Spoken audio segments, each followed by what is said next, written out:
When you're ready. And action. Welcome, Natalie, to the Romaniacs Sparkle. It's lovely to be here. It's lovely to see you. And first of all, can you tell us about, in your writing life, what's been your major highlight?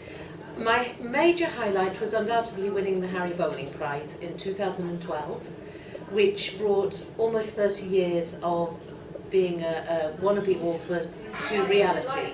So it was a major champagne moment for me, because it opened the door to getting an agent and publication 2 years later with the novel that actually won, but under a different name. So it started off as a dark flowering, which I was later told sounded a little like an erotic novel. Personally, I don't see that. And it turned into The Dress Thief. Right, okay. And looking back, what's been the toughest part of the journey? Well, I think, quite honestly, 30 years of writing and being rejected and going back to square one. Do you remember that game, Snakes and Ladders? It felt like creeping up the ladder, thinking something was about to happen, then sliding down the long snake all the way down to the bottom.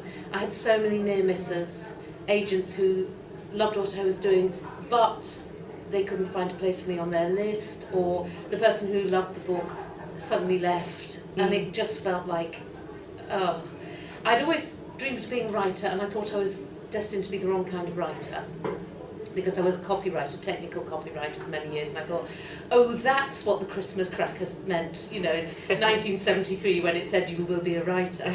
It's fate playing a cruel trick on me. I'm going to be a technology writer. So the lows, too many to mention, but lots of stinky rejection letters, being told I wasn't very good, and you know, yeah. And what are you currently working on, if it's not a secret? Boom. It's called The Milliner's Secret. Oh, is there we go. That was the setup, I didn't know. £5 is in the envelope. The Milliner's Secret comes out on July the 30th. And that's the novel I was writing all last year. Right. So that's my finished novel. I am now writing a short, which is going to be out probably over the next 2 or 3 months. That's my first contemporary. And it's set in France, in the wine-growing region of the Dordogne. It's a nice research for you. Yeah. Excellent. Yeah. I was talking to somebody the other day saying, you know, never ever set a novel in a celery factory. Yes, you know, set it in a vineyard in southwest France. Yeah. So that's going to take my energies for the next month or so, I should think. I'm off to New York next week because The Dress Thief is up for a Rita Award. Good luck. So that's for Best First Novel, so fingers crossed for that. I hope to bring one home. Yeah. And then I'm working on synopses and hoping that my publisher Quercus would like to offer for the next 2 books. Fabulous. But as we have just heard, you know, it's never a given. No. It's always in the lap of the publishers. Thank you very much. Super. Thank you. Thank you. That was really encouraging. Thank you, Jan. And we're welcoming Billy Johnson to the Romaniacs Sparkle Corner, glass in hand. Oh, cheers. Very good to see you. Could you tell us, first of all, about looking back, what's your major highlight in your writing life? Do you know, I'd like to say that it was my first book deal, because everybody thinks that is your major highlight, but it's not.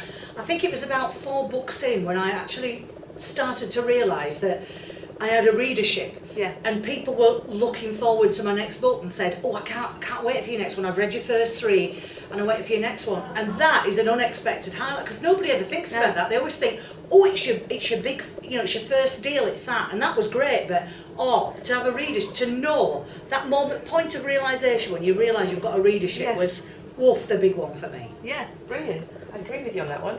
And looking back again, what's the toughest point? Low point? Book 2. You know, the infamous book slump. You know, on the first one you've got the might of the publishers behind you, and the certainly with me on the second one, I thought, I can't think of an original idea. The first one was quite original, 3 pregnant women in Barnsley, nearly 40, nobody else writing about that. Yeah. The second one, I couldn't think of an original idea, and it was a friend of mine, a very, very good friend, an author called Sue Welfare, who said to me, look, you know, it doesn't matter. Look at all the Mills and Boon, look at the Cinderellas, how many times have those storylines been reworked? Just take a plot and make it your own and dress it up. And book 2 to me started off as an exercise because I still didn't believe her. I should have had total faith. Yeah. But you see, after that, it's will I get another book deal? Because you've got that slump on the second book, but you know I did. Yeah. So it was all right. But the second book was terrifying. Yeah. It was a terrifying time, and that was the big hurdle, I think. That second book, because there's usually just a dip on the second, and you hope you'll get it back on the third. So I was scared. Because you don't want to go through all that. You've landed an agent, you've landed a publisher, and to lose it all, as a lot do, is scary stuff. But I'm here and I'm doing all right, so out and proud. And what's next? Just I would like to write a crime book. I would. Some say they're all criminal, but I love what I do. You know, so and I've got plots banked up in my head, so. I think, you know, if it ain't broke, you know, don't fix it, as we say up north. So I'm just carrying on as I am, you know. I've got a group of menopausal women I want to get my hands on for the next one. So I'm just same old, and doing what I do and hoping. Just keep on doing it. Just keep on doing it. Thank you very much. That's fabulous. Thanks. Okay. Here, take 2. Yeah. Action. And once again, welcome Christina Hollis to the Romaniacs Sparkle Corner.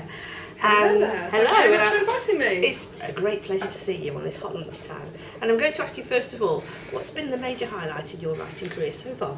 Well, there have been lots of them. Writing for a living is just wonderful, but I think the major highlight was definitely meeting everybody from the Marcher chapter of the Romantic Novelists Association, which is run by Anne Ankers. That's the Marcher chapter, of course, not the Romantic Novelists Association. But they really have been such a help and support, and now we do workshops there.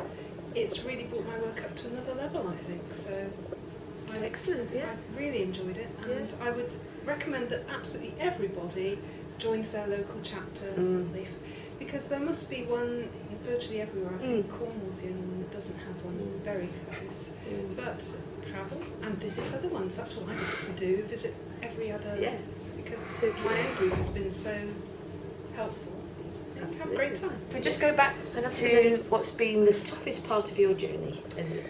Well, the toughest part of my journey, there are always ups and downs in any job, but I think it's probably what you might politely call the work-life balance.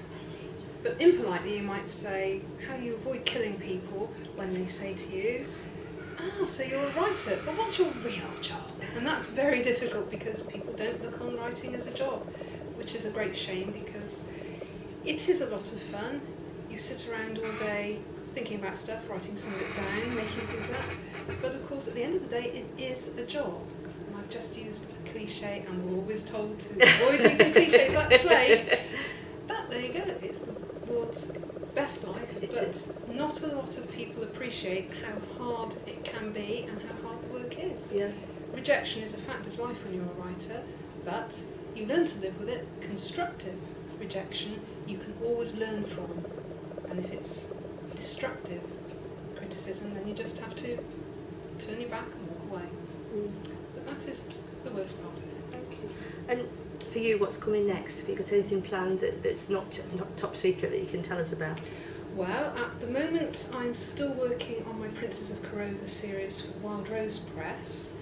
That's 2 books are already out. His Majesty's Secret Passion is the first book, and Her Royal Risk is the second book. The third book is called Heart of a Hostage, and that will be out in a few months' time. It's in post-production at the moment.